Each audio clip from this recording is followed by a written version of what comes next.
친정에 간다던 효주 씨가 왜 여기 있는 걸까요? 왔니? 좋았어요, 아버님. 그래, 들어가. 아, 시아버지를 만나러 온 거였군요. 효주 씨는 가족 몰래 혼자 지내는 시아버지를 틈틈이 챙겨왔던 것입니다. 결혼한 는 시부모가 10년이 넘도록 각방을 쓰며 싸움을 계속하는 등 극심한 불화 상태에 있다는 것을 알게 되었습니다. 심지어 시어머니와 남편은 에게 시아버지에게 인사도 하지 말고 방에도 들어가지 말라고 지시했는데요. 유령 취급을 당하는 시아버지를 안쓰럽게 여긴 는 시어머니와 남편 몰래 시아버지를 챙겼고 이 사실을 남편에게 들켜 크게 싸우기도 했습니다. 결국 무시를 견디다 못한 시아버지가 집을 나가기에 이르렀는데요. 시부모의 불화가 초래한 이 가족의 비극은 이게 끝이 아니었습니다. 2달 후 부부에게 좋은 소식이 생겼습니다. 바로 효주 씨가 임신을 한 건데요. 야, 내가 드디어 아빠가 되는구나. 그렇게 좋아? 그런데 애가 절대로 닮아서는 안 되는 사람이 누군진 알지? 네, 아버님이요. 그래, 그것만 명심하면 된다.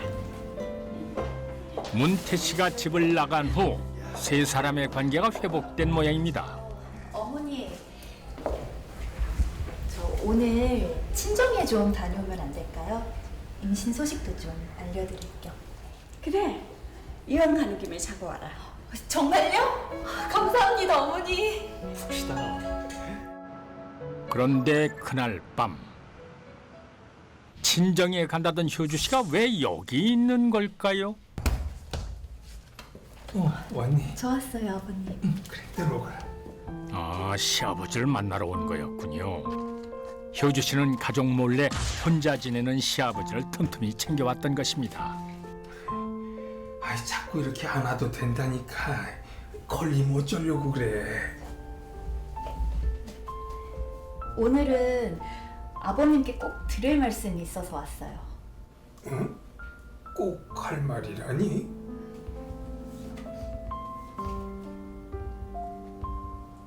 저 임신했어요. 6주래요. 아휴, 고맙다. 고마워. 저는 아버님 닮은 아들이었으면 좋겠어요. 네, 무슨 소리? 나는 우리 며느리 닮은 딸이었으면 좋겠다. 며느리의 마음이 기특하고 고마운 문태 씨. 그런데 그때 어머니! 당신 내 이럴 줄 알았어. 감히 내 말을 거역하고 이 인간을 또 만나? 그게 아니라요, 어머니. 당신 어떻게 또 이럴 수 있어? 난 그게 아니라 임신 사실은 알려드려야 할 것 같아서. 저 사람한테 그걸 뭐하러 얘기해? 그냥 내가 무시하잖아. 너 녀석! 너 녀석! 너 이 녀석 해도 너무하는 거 아니야? 이제 손주까지 못 보게 할 셈이냐? 당신 감히 내 아들을 쳤어? 아이고, 대체 왜들 이러는 겁니까? 당신의 손주를 보면 어쩔 건데 당신처럼 별볼일 없이 키우게? 뭐야? 당신 정말 대체 이 가족에겐 무슨 사연이 있는 걸까요? 40년 전 가난한 고학생이었던 문태 씨는 부잣집 외동딸 여진 씨를 우연히 만나 사랑에 빠지게 됩니다. 곧바로 결혼에 골인한 두 사람. 하지만 행복은 오래가지 못했습니다. 아 뭐야 대체 뭐 얼마나 맛있는 거 사왔길래 이러는 거야. 일단 한번 먹어봐. 결혼 기념일을 맞아 깜짝 파티를 준비한 문태 씨. 어때? 맛있지? 좀 비린데? 외국 음식인가? 난생 처음 느껴보는 맛에 호기심이 가득한 여진 씨. 대체 무슨 음식이기에 이러는가 했더니 이게 뭐야? 이거 순대, 간, 허파. 이거 자기 안 먹어봤지? 그래서 내가 특별히 준비했어. 자기야. 그런데 여진 씨의 반응이 심상치 않습니다. 갑자기 구역질을 하며 모두 뱉어내는데요. 저기 왜 그래? 괜찮아? 당신 어떻게 이딴 걸 나한테 먹일 수가 있어? 정말 미쳤어? 아니 그렇게 맛없어? 진짜 수준 떨어져. 이딴 거지 같은 음식 당신이야 실컷 먹어. 평생 길거리의 음식이라고는 먹어본 적이 없는 여진 씨는 남편을 이해할 수 없었습니다. 확연히 다른 두 사람의 성장 환경이 문제가 됐던 것이죠. 자, 라면 먹자. 아들 의성이를 낳은 후 부부의 갈등은 더욱 심해져만 갔습니다. 먹어. 지금 뭐 하는 거야? 먹지 마. 아니 어떻게 애한테 이렇게 저급한 음식을 먹일 수가 있어? 아니 그 사람들 다 먹는 라면 갖고 무슨 말을 그렇게 해? 당신은 그렇게 먹고 살았을지 모르겠지만 우리 애한테 그러지 마. 난 저딴 음식 안 먹고 살았으니까. 아들을 평범하게 키우려는 문태 씨와 달리 여진 씨는 자신이 살아온 방식대로 교육하려 했습니다. 그리고 남편을 무시하는 여진 씨의 태도는 아이에게도 큰 영향을 끼치게 됩니다. 아니 인체 무해 괜찮아.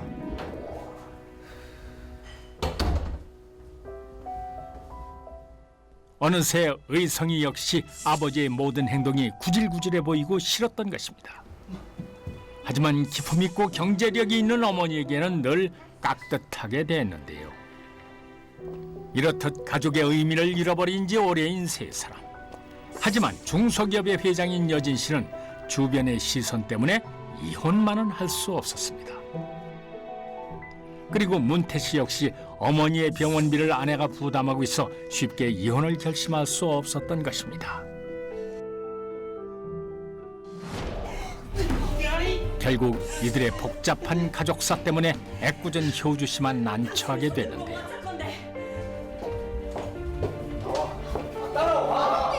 남편 의성 씨가 효주 씨를 방에서 끌고 나옵니다. 이거 놔. 진짜 이렇게까지 해야 돼?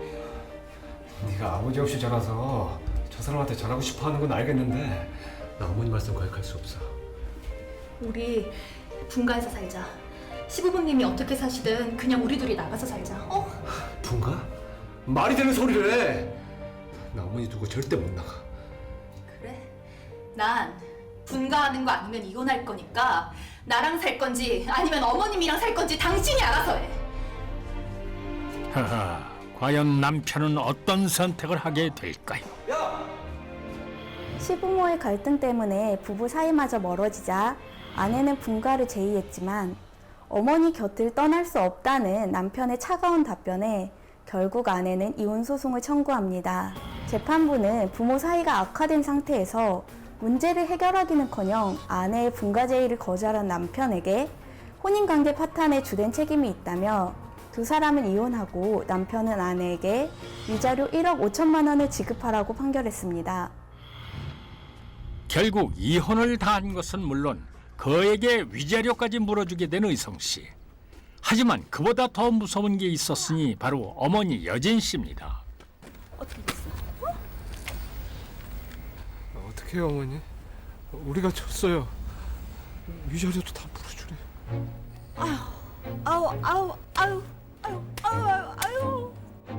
그렇게 이혼 소송 못하게 처신을 똑바로 했어야지. 어?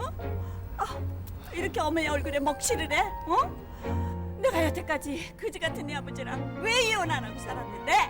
아유, 이렇게 미련하냐고 왜? 그런데 그때 모텔방을 전전하던 문태 씨가 두 사람을 찾아왔습니다. 그러더니 여진 씨에게 뭔가를 건네는데요. 우리도 그만 갈라서. 뭐요? 놀랍게도 문태 씨 역시 이혼을 결심한 것입니다. 싫어, 못해, 안 해. 절대 못해. 글쎄 잠깐만. 빨리 찍어. 절대 못해. 얼른 찍으라고. 남편이 아무것도 못할 거라 생각하고 무시했던 여진 씨. 그러나 이제는 상황이 역전됐습니다. 타인을 무시함으로써 얻는 자기만족은 그저 초라한 자기 위안일 뿐이란 말, 바로 이들을 두고 하는 말이 아닐까요?